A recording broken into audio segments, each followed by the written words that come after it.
Il y a longtemps, il n'existait rien d'autre qu'un énorme espace, et le Créateur, que vous appelez Dieu, vous les humains. Le Créateur s'ennuyait et décida de créer la vie.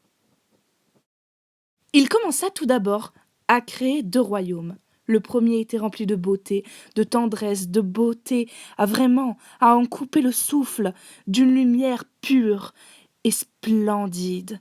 Les êtres qui peuplaient ce royaume étaient tout aussi beaux, avec des ailes de plumes aussi douces et aussi légères que le vent. Il appela ces êtres les anges, et donna la responsabilité de ce royaume à l'ange la plus belle et la plus tendre de toutes les anges, nommée Miracle. Le deuxième royaume, lui, était tout l'inverse du premier, malpropre, ténébreux, avec une ambiance vraiment creepy. Les habitants étaient exactement comme le paysage. Ils étaient effrayants, malsains, et ils aimaient faire du mal. Ils étaient ôtés d'ailes de chauve-souris et de cornes. Il donna la responsabilité de ce royaume au démon, tel est le nom de ces créatures, le plus méchant d'entre tous, celui qui a le regard le plus malsain. Il s'appelait Lucie. Dieu demanda à Lucie et à Miracle une faveur. Dieu expliqua aux deux qu'il avait créé ce qui s'appelait la terre, et qu'il avait mis des êtres dedans, qui n'étaient rien d'autre que des reptiles, mais il voulait plus développer le sujet. Il demanda donc à Lucie et à Miracle de se rejoindre de temps en temps pour discuter de la vie de ces êtres. À un moment donné, Lucie, roi des démons, rencontra une jeune démone nommée Carla. Cette démone était sanglante, effrayante. Elle était vraiment bien réputée de ce côté-là. Il n'y avait rien de plus creepy qu'elle pour faire la guerre et faire couler le sang. Il en tomba amoureux. Il décida d'en faire sa reine. Dieu était vraiment fatigué de toujours créer, et trouva ce couple vraiment très intéressant. Et décida de donner la capacité aux propres êtres de se reproduire. 9 mois plus tard, le premier démon, né et non créé, fut arrivé, le prince des démons, le fils du roi et de la reine. Il fut appelé Démon.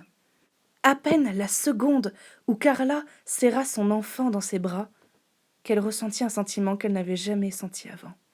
D'un coup, elle était devenue douce et tendre, et avait qu'une seule envie, de protéger ce petit être qu'elle tenait entre ses bras. Dieu appela ce sentiment l'amour, le vrai amour, car Lucie n'était pas vraiment amoureux de sa femme, et sa femme n'était pas vraiment amoureuse de lui. Mais sa femme, en tout cas, Carla, aimait sincèrement son enfant, de tout son cœur. Le petit démon, prince des démons, l'héritier du trône, grandissait avec l'amour de sa mère et sa tendresse, jusqu'à qu'il a l'apparence d'un enfant de 6 ans. À peu près 100 ans étaient passés. Il était rempli d'amour et rempli de joie, tellement qu'il n'avait même plus un comportement de démon. Il était élevé dans la tendresse et dans l'amour le plus profond.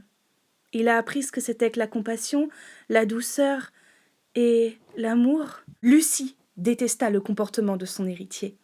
Il voulait que son héritier soit sanglant, méchant, et qu'il n'a aucune, je dis bien, aucune once d'amour, ou d'affection, ou qui sait ce que c'est juste que la pitié. Il décida de tuer sa femme de sang-froid, en espérant que le petit démon oublie ce que c'est que l'amour. Mais malheureusement, le temps passait, et le petit démon savait ce que c'était que l'amour, et n'oubliait pas la tendresse de sa maman. Un soir, Miracle venait frapper à la porte de chez Lucie, en lui annonçant qu'elle n'en pouvait plus de leur fils caché. Car oui, Lucie trompait la mère de Démon dès le premier jour, et a eu un enfant à peu près en même temps que Démon. Elle n'en pouvait plus de cet enfant qui avait le physique et l'apparence d'un ange, mais qui avait l'aura et la malveillance d'un démon. Lucie accepta à cœur joie d'élever son deuxième enfant. Mais cet enfant avait vraiment tout ce que voulait, vraiment, Lucie. Ce garçon était méchant, odieux, un parfait héritier, et décida de totalement renier et d'enlever tous les droits de futur roi à son fils Démon, et d'en faire juste un simple serviteur. Démon fut immédiatement le serviteur de son demi-frère, mais pas qu'un simple serviteur, un objet de torture. Dès que Luc, son demi-frère, avait besoin de se défouler, il n'hésitait pas à torturer encore et encore, personnellement, avec la pire des choses, le petit Démon. Luc en pouvait plus, car à chaque fois que Démon avait mal, à chaque fois qu'il avait envie de pleurer, il repensait à la douceur de sa maman. Luc détestait ça. Il détestait son demi-frère. Il le haïssait. Luc a développé une énorme jalousie envers son demi-frère et adorait du coup le voir en guise de larbin. Pourquoi il est toujours aussi positif? J'ai beau le fouetter, j'ai beau le mutiler, j'ai beau lui faire les pires horreurs du monde, il continue à penser à elle, à sa maman. Qu'est-ce qui m'énerve? Pourquoi je comprends pas? Pourquoi il a eu autant de chance? Pourquoi lui il a eu le droit à être aimé par sa maman? Pourquoi il n'a pas été abandonné? Je le déteste, je déteste le fait que lui il a eu le droit à être aimé. Luc pensait à ça tous les jours, et de plus en plus ça devenait violent. Un jour, il a tellement été violent avec le pauvre Démon qu'il en a gardé une cicatrice éternelle sur le visage. Des millions d'années plus tard, quand les deux enfants avaient l'apparence d'adolescents de 14 ans, Dieu revenait, les mains dans les poches, en annonçant qu'il avait détruit les reptiles et qu'il voulait créer des êtres inspirés de ce qu'il avait vu chez les anges et les démons. Faire un mélange, des êtres sans ailes ni cornes, mais qui leur ressemblaient, mais qui étaient ni purs ni impurs. Dieu voulait que quelques êtres humains auraient un avenir et un futur incroyable. Ceux pour qui Dieu voulait qu'il a un destin incroyable et très important, tel est son désir dans le petit jeu de la vie que Dieu a décidé de mener, aurait le pouvoir d'invoquer des démons. Pour ça, il créa un livre. Et oui, pourquoi pas mettre des démons dans la partie du jeu de la vie?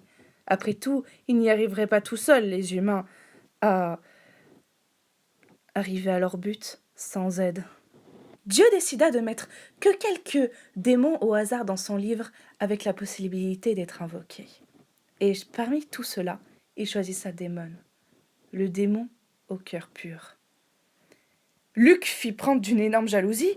Lui, c'était le prince, l'héritier, et il n'avait même pas le droit à être cité dans ce satané bouquin. Ça fit rire Dieu, qui, avec un petit rire moqueur, le metta dans le livre.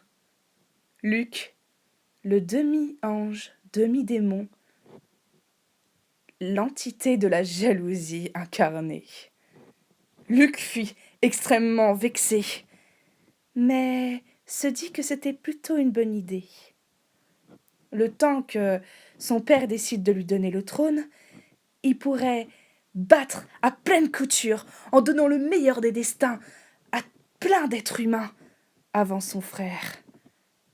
C'est comme ça que Luc détesta encore plus son frère, que la haine continuait à grandir, la jalousie à le dévorer. Dieu avait suivi l'histoire de ce qui s'était passé et avait beaucoup de peine pour le petit Démon, qui était bien avant, lui, l'héritier du trône. Dieu proposa quelque chose.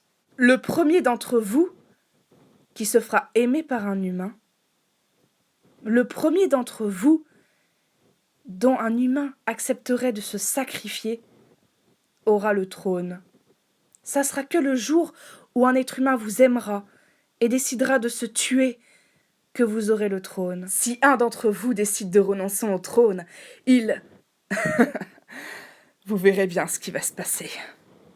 C'est ainsi que les deux demi-frères décida de se battre, de servir le plus d'humains possible. Bien sûr, à chaque fois, c'est au hasard. D'aider le plus d'humains et de trouver cet humain qui l'aimera et qui se tuera pour qu'il monte sur le trône.